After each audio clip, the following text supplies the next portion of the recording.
This story contains mature emotional themes and explores complex human relationships.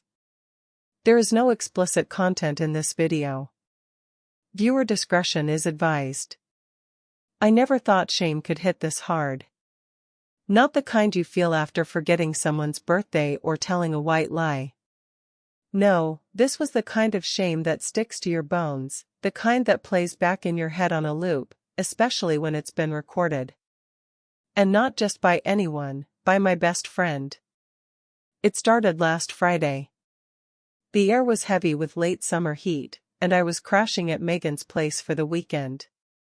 Megan and I had been best friends since college, both 26 now, both trying to figure out adulthood without losing our minds. She's the extrovert, the firecracker, the one who insists on brunches and game nights. I'm, well, quieter. A little more guarded. Maybe too guarded. Megan's golden retriever, Scout, was the kind of dog that could make anyone believe in unconditional love. He was gentle, goofy, and always tail-wagging, her pride and joy. I'd known Scout almost as long as I'd known Megan, and I loved that dog like he was my own.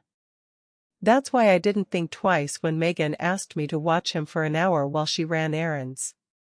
It was supposed to be a normal afternoon. Scout and I were in the living room. The blinds were drawn, the soft hum of the fan filled the silence, and I had just curled up on the couch.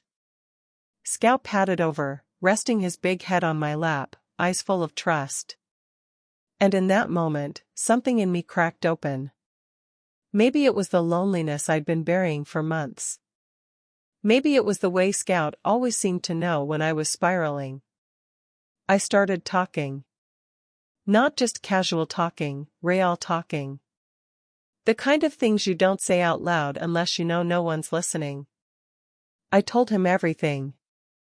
How I felt invisible lately. How my last relationship ended with silence instead of closure. How I missed my mom but couldn't admit it because I'd spent years pretending I didn't need anyone. I talked to Scout like he was the only soul who wouldn't judge me. Because I thought I was alone. But I wasn't. Unbeknownst to me, Megan had forgotten her wallet and came back quietly through the front door. She didn't say anything. Just stood there, phone in hand, watching. I only found out later that she'd been recording. She said she hadn't meant to, said it was instinct, that she thought it was beautiful. Her word. Not mine. When she showed me the clip that evening, something inside me recoiled.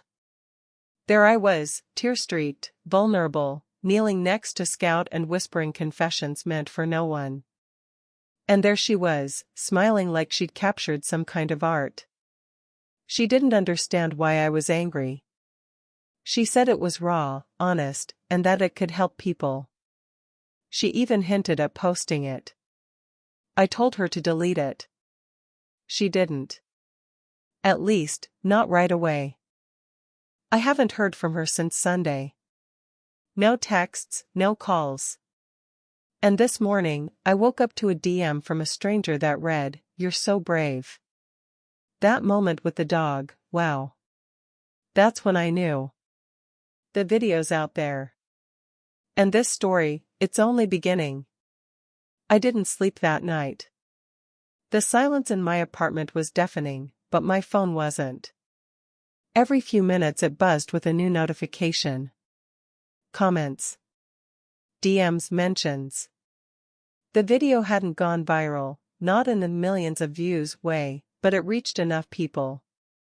Enough to make me feel exposed. I watched the clip again, just once.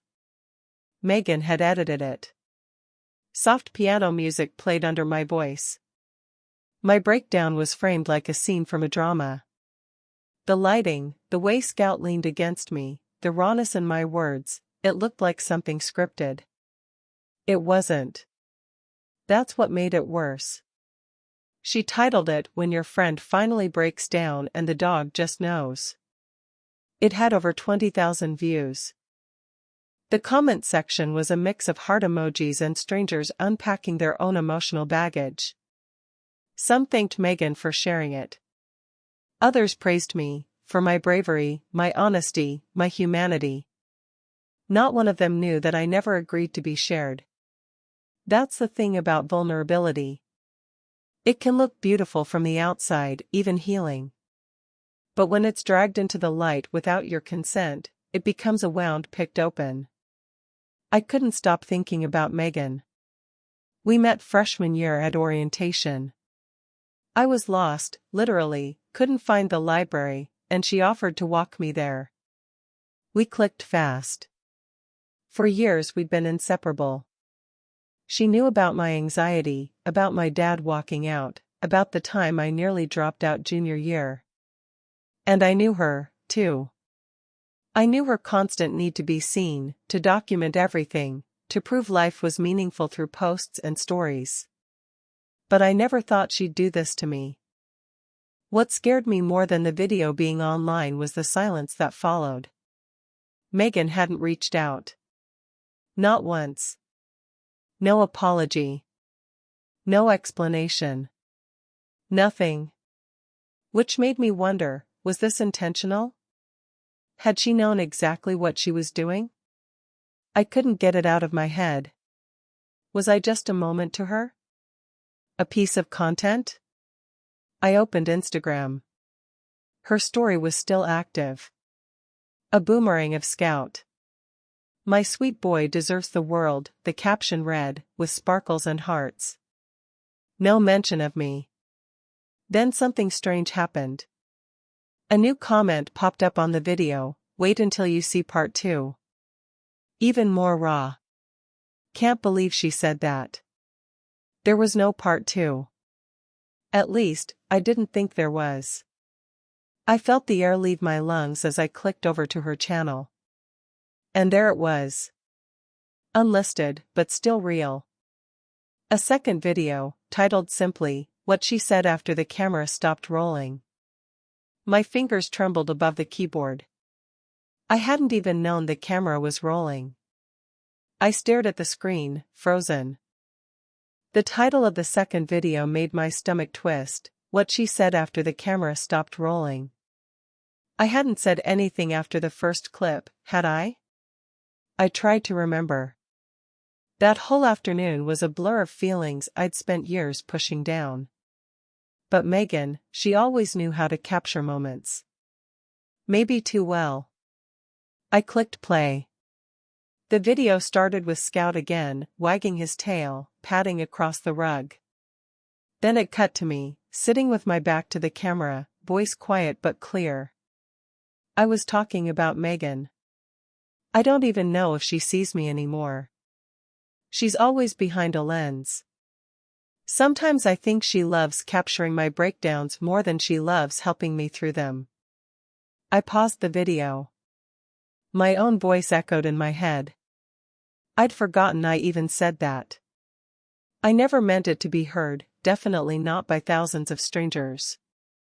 But now it was out there, floating in the digital ether. And Megan had uploaded it. Intentionally. That's when my phone rang. Unknown number. Against every instinct, I answered. "Hey," a male voice said. "You don't know me. I'm Joel, Megan's ex." I blinked. What? I saw the video. And I thought, you should know you're not the first person she's done this to. His words hit me like ice water. Joel told me about a podcast Megan launched last year. One where she secretly recorded therapy-like conversations with friends and exes, real emotions, real stories. Raw and unfiltered. She pitched it as honest storytelling. Only she never got consent. When people found out, she pulled the episodes and ghosted everyone who questioned her. She says she's documenting life, Joel said. But she's just stealing people's pain. I didn't want to believe him. But deep down, I already knew it was true. Then Joel added, "I think she's doing it again. Except this time, you might be the main character." I hadn't moved in hours. Joel's voice kept replaying in my head. You might be the main character. As if I were a story arc to be watched, shared, and dissected by strangers. I wasn't a person to Megan anymore. I was content. I needed to confront her. My chest burned as I walked to her apartment. Every step felt heavier than the last. The streets were quiet, the sun already beginning to dip below the rooftops. By the time I reached her building, my hands were shaking. She answered the door like nothing was wrong. Like she hadn't torn me open and uploaded it for the world to see. Hey, she said, her smile soft. I was wondering when you'd show up. I didn't respond. I walked past her into the living room, the same room where everything started. Scout wagged his tail at me from the couch, unaware of the storm hanging in the air. Why did you do it? I asked. Why would you post that second video? She sighed, closing the door behind her. Because it mattered. People connected with it. You don't see the messages I've been getting, people saying it helped them feel less alone. It wasn't yours to share. You said it in my living room. With my dog. On my camera. The words hit like a slap. I stared at her, trying to find the friend I once knew. The girl who walked me to the library on my first day. The one who held me through panic attacks, who danced with me barefoot at 2 a.m. in our dorm kitchen. But that girl wasn't here. You think being close to someone gives you the right to use them, I said. You hide behind storytelling like it's noble, but it's just manipulation. Her face darkened. You were never going to say it out loud. I did you a favor. A pause. Then she added, almost like a threat, besides. I have more footage. My breath caught. More? I looked at her, and for the first time I didn't feel hurt. I felt afraid. I stood there, frozen. You have more footage? Megan didn't flinch. You were here for 3 days. My camera runs on motion detection. It caught everything. My skin went cold. You're telling me, you recorded me the entire weekend? She shrugged. Not on purpose. I forgot it was even on, honestly. But after watching it back, there's more. So much more. I stared at her, waiting for the smirk, the sign that this was a joke, twisted, sure, but a joke. It didn't come. She walked past me to her bookshelf, pulled down a slim hard drive, and held it up like it was a trophy. It's all here. You pacing in the kitchen. Crying in the shower. Talking in your sleep. My body went rigid. Why would you even keep that? Because you finally opened up, she said, voice soft like it was supposed to be comforting. For once, you were real. And I captured it. Don't you get it? People need to see that. I'm not your story, Megan. I'm not your ing character. She blinked. You said she murmured, almost amused. You never say unless you mean it. I stepped back. You need help. She laughed. Maybe. But if I'm so awful, why are you still standing here? I didn't have an answer. Maybe I wanted her to apologize. Maybe I wanted her to destroy the footage and swear she'd never touch it again. Maybe I just wanted to believe she hadn't become this. But then her phone buzzed on the counter. She glanced at it, and something shifted in her expression. A crack in the performance. I walked over and grabbed it before she could stop me. She didn't fight back. That scared me more than if she had. The notification was from a group chat titled Story Pitch, Season 2. Inside were messages. Dozens. Dozens of texts between Megan and two strangers, producers. The girl's a goldmine. It's like she doesn't even know how good she is on camera. Get a release signed and we'll greenlight the docuseries. Emotionally raw. People eat this up. Reminds me of Therapy Girls but grittier. Use the dog. Always works. I couldn't breathe. You were pitching a series? My voice cracked. You plan to sell my life? She sighed, as if I was being dramatic. Not your life. Our life. The friendship. The moments. It's all part of something bigger. You lied to me. I curated the truth. No, Megan. You sold it. And just like that, the final piece clicked into place. This wasn't about me being the main character. I had never been. I was the emotional prop. The tragic centerpiece to her narrative. The broken one she could help in public while exploiting in private. I backed away, needing air. Space. The world outside was quieter than inside her apartment. She followed me out to the hall. If you leave now, you'll regret it. You'll just go back to being invisible. No one will care about you. I stopped cold. You think that's what this is about? I said slowly. Being seen? She didn't answer.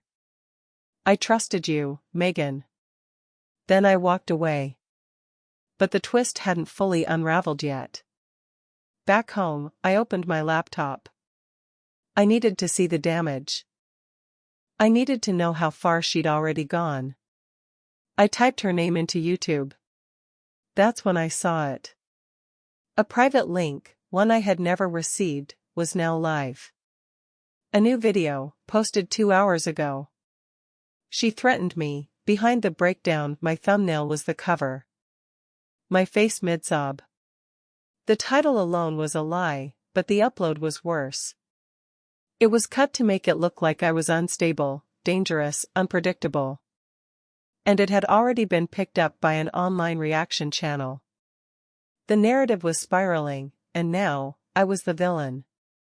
Comments flooded in. She's clearly not okay. Megan's doing the right thing. Why is she blaming her friend for being honest? It's giving manipulator vibes. In less than a day, she turned me into the antagonist of my own breakdown. But something else caught my eye. An upload in the same channel, posted privately weeks ago. Titled, In Case She Backs Out, Raw Files. I clicked. It was a full backup. Everything. Uncut. Timestamped. Including a conversation I hadn't remembered, because I'd been asleep. Megan, talking to someone over speakerphone. Yeah, she's spiraling. No, she doesn't know. I'm gonna edit it clean. If she freaks out, I'll just say she agreed. The voice on the other end was muffled. Male. Cold. Make her look vulnerable. Don't make her look unstable. There's a line. I stared at the screen, every nerve in my body numb. This wasn't about a friendship gone wrong anymore. It was premeditated. It was a setup. A trap. And I'd walked straight into it. I didn't sleep. Not because I couldn't, but because I wouldn't. I wasn't letting Megan control one more second of my story. She wanted to sell a version of me that fit her script. I was done being a passive character. By morning, I'd uploaded a video of my own. No dramatic editing. No sad piano music. Just me, raw, tired, trembling, but finally speaking with my own voice. My name is Riley, I began.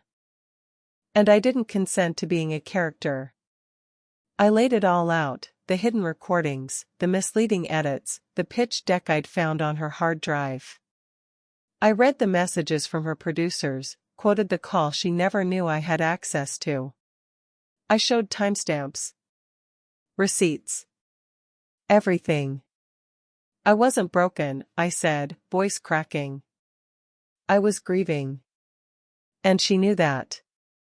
Within an hour, my DMs exploded. Not with hate, but with support. Other people she'd recorded. Former classmates. Even Joel. They stitched my video, shared their stories, added proof. By noon, #CancelMeganV was trending. She posted a weak response. Denial. Deflection. The same camera-ready calm she always had. But people saw through it. The docuseries was pulled before it ever aired. Her channel went dark within the week. Sponsors vanished. She lost everything, because she built it on us. But I didn't feel victorious. Just quiet. Healing didn't come in views or retweets. It came when I walked Scout in the park a week later and didn't look over my shoulder for a lens. When I turned off my phone and the world didn't collapse. I got my voice back. But in the silence, something else emerged. An anonymous email. Subject line, "You only uncovered one of them." The email haunted me for days. You only uncovered one of them. It wasn't from Megan.